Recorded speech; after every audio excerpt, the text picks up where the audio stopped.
Hi everyone, in this video we are going to discuss the energy that is released from a nuclear reaction. So to put this into perspective for us, we need to recall and compare this to a chemical reaction. So a chemical reaction, when you burn about 1 mole of fuel, you usually release somewhere on the magnitude of about 500 kilojoules of energy. So for 1 mole, you get 500 kilojoules of energy. Now for a nuclear reaction, what we see is when we burn 1 mole of fuel, or we put it through a chain reaction, that's a better way of saying that, we actually release something like 10 billion kilojoules per mole. So 500 from chemical or 10 billion from nuclear, okay? It's a huge, huge, huge difference. It's absolutely incredible. So let's work through an example of this and actually calculate the mass effect needed to release something of that size, so such a large amount of energy.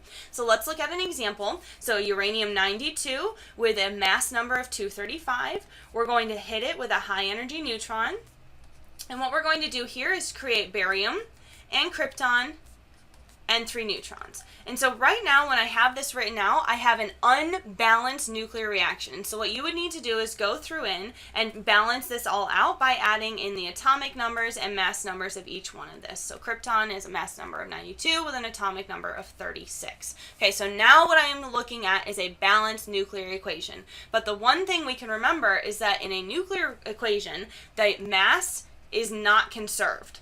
Okay, mass is not conserved. This is a huge, huge important piece of this, okay? If it was conserved, we would not be studying this. And so what we need to see is that our mass of our reactants is slightly larger. It's not a huge difference, but it's slightly larger than the mass of the products.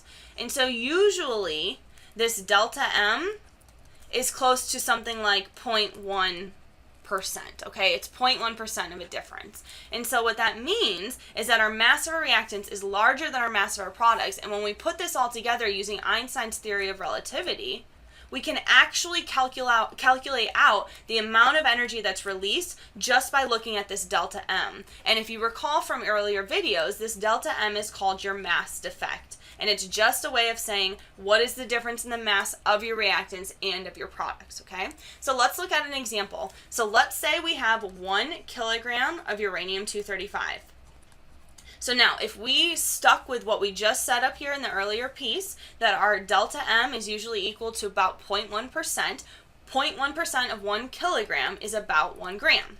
Okay, so our mass effect is about 1 gram. And these are very close to real numbers of an actual fissionable reaction, okay? When we blow up 1 kilogram of uranium-235, our mass effect is around 1 gram, okay? So now what we do is we say that E is equal to mc squared. Let me make sure I put that correctly and put the delta in there. And so what we want to do is calculate how much energy is actually released from a mass effect of just 1 gram, 1 teeny, teeny, tiny gram. So our 1, right, this is going to be 1. But remember that when we use this equation, we have to put this in kilograms. So 1 gram is actually equal to 0.001 kilogram. So let's put that in here, 0.001 kilogram. Then we have our speed of light, which is a constant. This is never going to change. I will always give this to you, 3.0 times 10 to the 8th, and that's in meters per second. And then we square this, right? So then if you do your math properly, you can solve out for your energy and see that it's close to about 9.0 times 10 to the 13th joules of energy, okay?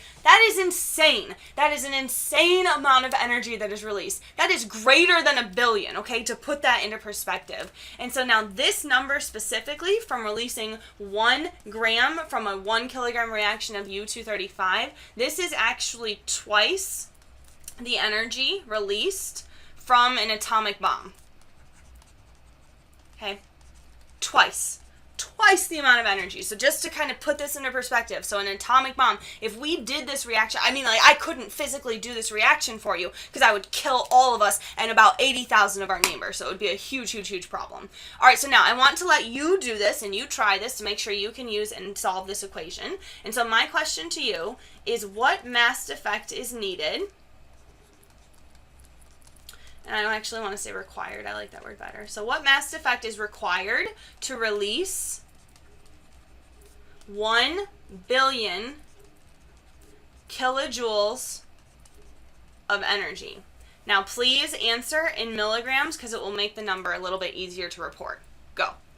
Did you get an answer? Hopefully you did, but if you didn't, that's completely okay. This problem has a lot of sneaky dimensional analysis in there that you might have skipped over on accident, so don't worry about it, but let's work through it together. So the first thing you want to do is figure out what equation you're going to use, and we are going to use Einstein's theory of relativity, so we say E is equal to delta mc squared. We're solving for the mass effect, so that delta m is what we're looking for. C is a constant, so we know that, and E was provided to us, the 1 billion kilojoules. But we know that in order to use this equation, our energy must be in joules. So we have to convert that. So we say E is equal to 1 times 10 to the billion, right? So 10 to the 9 kilojoules of energy.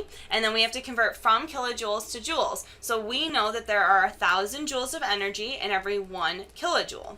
So now 1 times 10 to the 9th times 1,000 is equal to 1 times 10 to the 12th joules of energy. So now our energy is in the correct unit. We can solve for delta M, and we know what our constant C is. So we say 1 times 10 to the 12th joules of energy is equal to delta M, that's what we're solving for. Speed of light we know, 3.0 times 10 to the 8th meters per second squared. Do not forget to square it. That's such a simple math mistake, but it happens all the time on exams, so just make sure you remember to square that.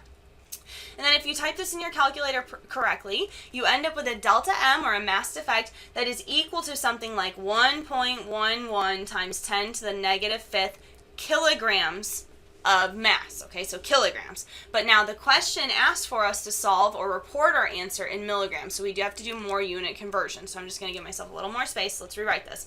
1.11 times 10 to the negative 5th kilograms of mass. So now, in 1 kilogram, we know there's 1,000 grams. Not done here, it asks for milligrams. And now we know in 1 gram, there's 1,000 milligrams. So if you do this properly and you multiply your answer times 1,000 times 1,000, you should end up with something like 11.11 milligrams as your mass effect, okay? If you didn't get it right, that's totally fine, but practice, practice, practice in your dimensional analysis. All right, take care of yourselves. Have a great week.